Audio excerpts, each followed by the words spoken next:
Bien, donc bonjour, on est trois amis, Kylian, Simon en train de faire la vidéo. Salut. Et moi-même, Damien. Du coup, on vous présente 3 208 qui d'apparence ont l'air les mêmes, mais au niveau des motorisations, des modifications qui ont été faites, il y a quand même quelques différences.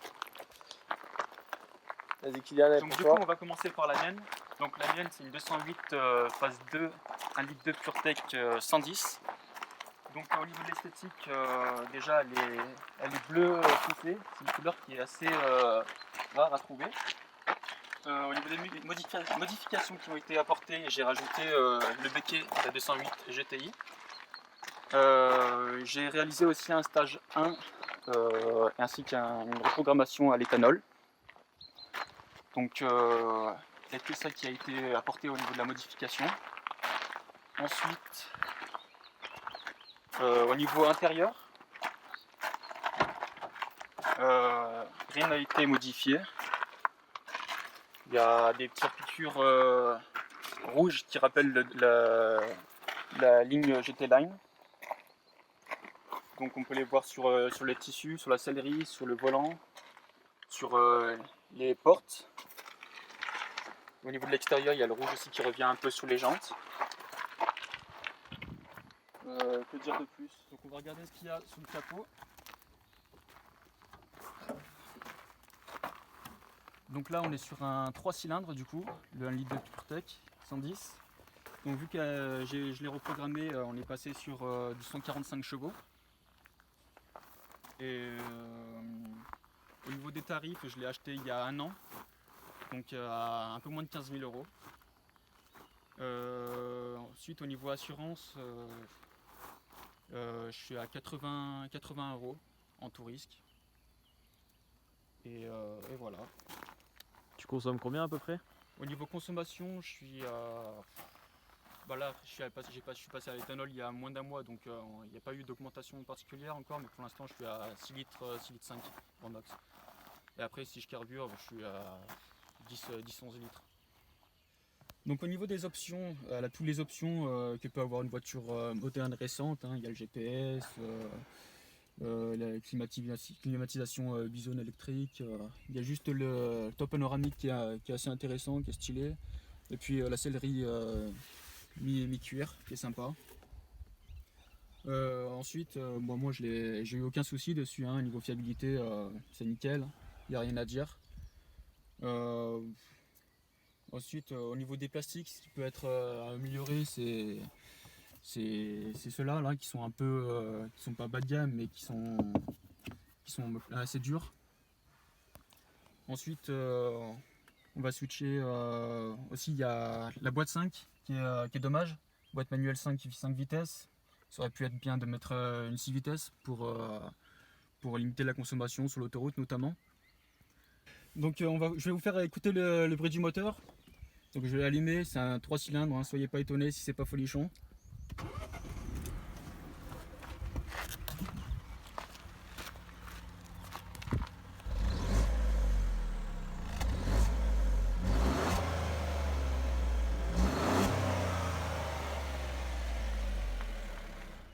Bien, donc, du coup, on va continuer plutôt avec la mienne. Donc une 208 1 litre 6 THP, ça fait 156 chevaux. À savoir qu'elle est de 2013. On est sur une phase 1, du coup les phases 2 sont à partir de 2015, donc celle de Kylian ici elle est en phase 2 pour le coup.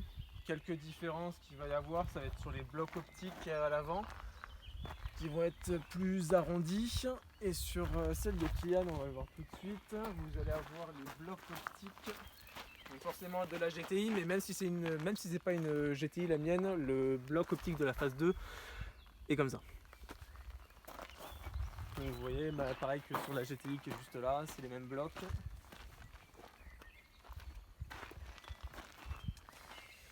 Du coup, on est sur du feu LED et du feu xénon par contre, en feu de jour et feu de route.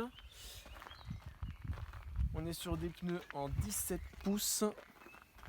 Les jantes, celles-ci sont spécifiques à la féline, donc c'est le finition premium de la voiture.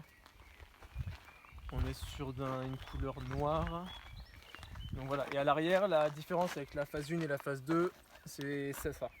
Donc là, vous avez une ligne de LED qui est beaucoup moins épaisse que sur la phase 2, qui vont représenter beaucoup plus des griffes.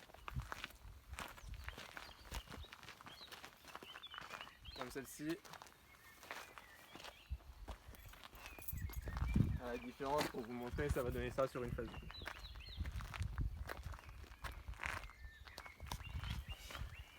En esthétique, on est sur un double pot à l'échappement, pas du tout modifié, hein. C'est celui d'origine. Tout simple. Le béquet qui est d'origine aussi sur cette finition là. Ligne de chrome comme la GTI, comme la GT Line. On est bien, du coup tout l'extérieur est fait, on va passer à l'intérieur maintenant. Au niveau de l'intérieur, pas de grande différence par rapport à celle de Kylian juste avant.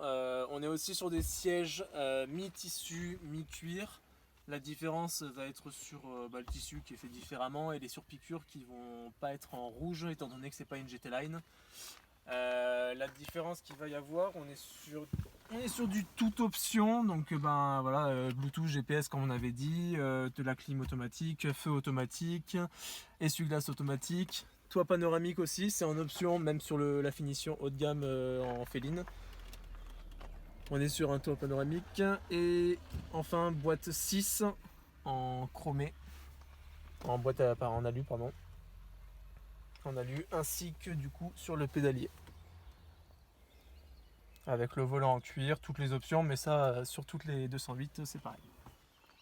Donc au niveau du capot, on est sur, comme je disais au début, le 4 cylindres pour le coup à la différence avec la GT Line du PureTech 110.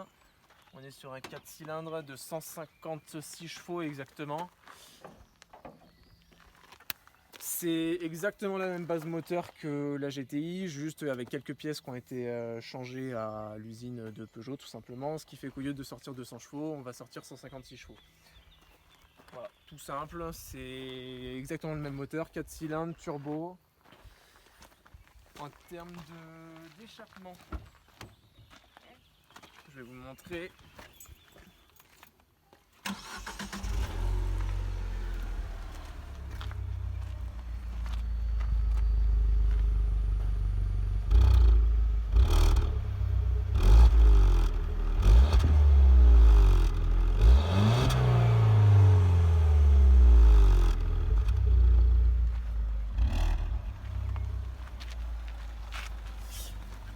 Ouais.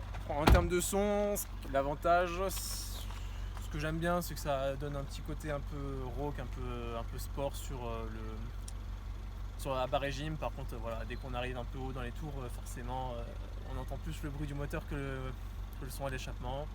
Par contre, le gros avantage, c'est que même pour 150 chevaux, franchement, vu que c'est des petites voitures qui sont toutes légères, ça avance vraiment pas mal.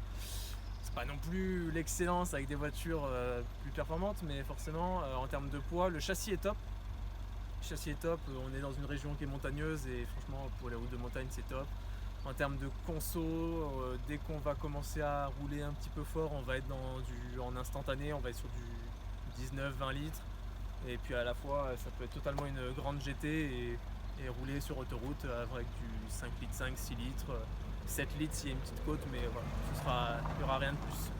Et du coup, en termes d'achat, alors moi je l'ai acheté il y a un an, toujours en 2019. Juin 2019, je l'ai acheté. Donc, du coup, comme j'ai dit, elle était 2013. Je l'ai acheté d'occasion avec 55 000 km. Je l'ai acheté 11 200 euros. 11 200 euros. Voilà, aujourd'hui j'en ai fait plus de 10 000 et clairement c'est quand même une bonne voiture. En termes d'assurance, c'est globalement pas trop cher.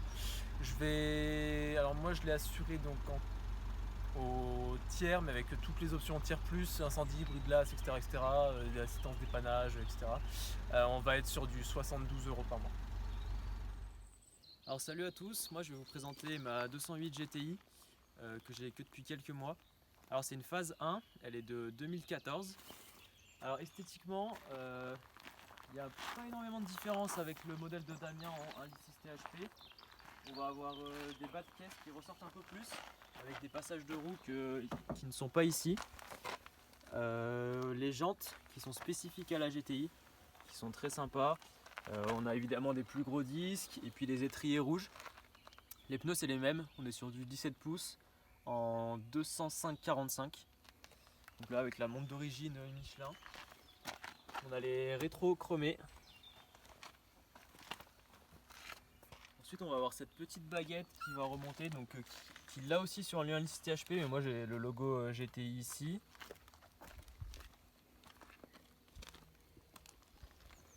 Quand on revient sur l'arrière, on a un petit logo GTI, on a les LED Peugeot qui ressortent en rouge. Et on a l'échappement, alors moi c'est pas l'échappement d'origine, l'échappement d'origine il est un peu rectangulaire, donc ça c'est la seule modification en fait qu'il y a, sinon elle est toute d'origine. C'est une ligne inox car qui permet de faire un bruit un peu sympa, parce que c'est vrai que d'origine l'échappement de la GTI est assez feutré, il gueule pas beaucoup et du coup là ça permet d'avoir un son qui correspond un peu plus avec la voiture. Au niveau de la couleur, c'est le rouge rubis. Donc voilà. Je pense que pour l'extérieur, on a fait le tour. On va passer à l'intérieur. Alors, intérieur, on est dans la même idée que les deux autres. On a beaucoup de touches de rouge, un peu comme sur la GT Line.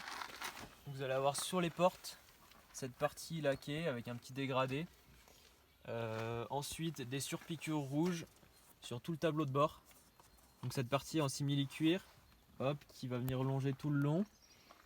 On a les fonds de compteur qui sont assez jolis avec un encadrement LED rouge qui vient de s'enlever. Mais je vais vous montrer. Comme ça vous voyez la cinématique. Voilà. Sinon après le volant qui est un petit peu différent. Il a le logo GTI ici et puis une petite marque comme sur les voitures en petite référence en fait aux voitures de rallye qui montre quand le volant est bien droit. On a le pommeau de vitesse aussi qui est un petit peu plus travaillé que sur les autres avec voilà ce petit touche rouge, là on a du cuir. Et les sièges, on est sur la même forme de siège mais hop je vais vous montrer pareil surpiqué de rouge. Et un petit logo GTI incrusté là, qui est assez sympa. A savoir, c'est une 3 portes. Toutes les GTI sont en 3 portes. Comme les 1.6 THP, comme celle de Damien d'ailleurs. Contrairement à la GT Line derrière moi, qui elle va être une 5 portes. On va lever le capot. Alors, là-dessous, on a un 1.6 THP, donc le même que sur la 208 d'à côté. Ici il fait 200 chevaux. Vous voyez il y a une petite plaque THP 200 assez sympa. Bon voilà, sinon rien de particulier. À savoir que le 1.6 THP il est réputé pour pas être très fiable, surtout sur les phases 1. Moi perso j'ai jamais eu de soucis. Après c'est une voiture qui a pas beaucoup de kilomètres. Je l'ai achetée, elle a seulement 25 000 km alors qu'elle est quand même de 2014. Petite info pour le prix, c'est une voiture que j'ai payé 13 000 €. C'était un petit peu en dessous de la côte, à savoir que compter plutôt 13 500, 14 000 avec un kilométrage assez faible. Je trouve que c'est un tarif assez raisonnable pour une voiture comme ça parce que ça reste polyvalent. C'est pas très grand, mais du coup la puissance permet d'utiliser un peu tous les jours. Sur autoroute, vous n'aurez pas de souci à monter à des vitesses prohibées.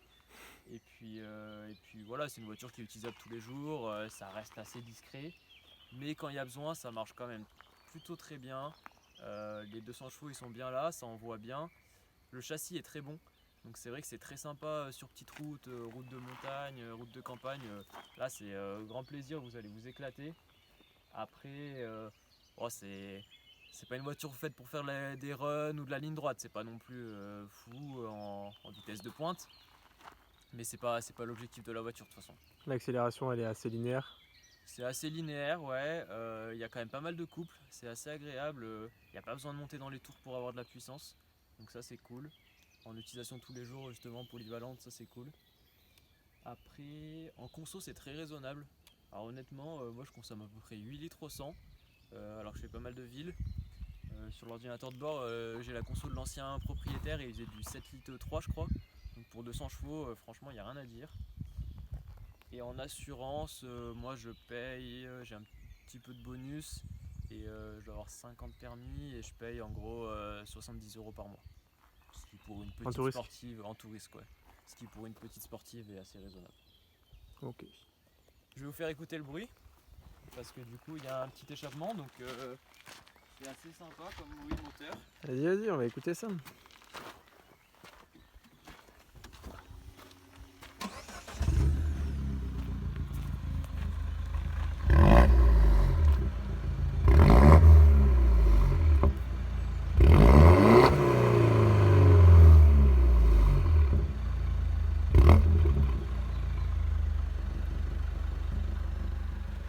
À savoir que quand on passe les 3-4 000 tours, là on peut pas s'en rendre compte, elle fait des petits pocs, des petits retours qui sont quand même assez stylés.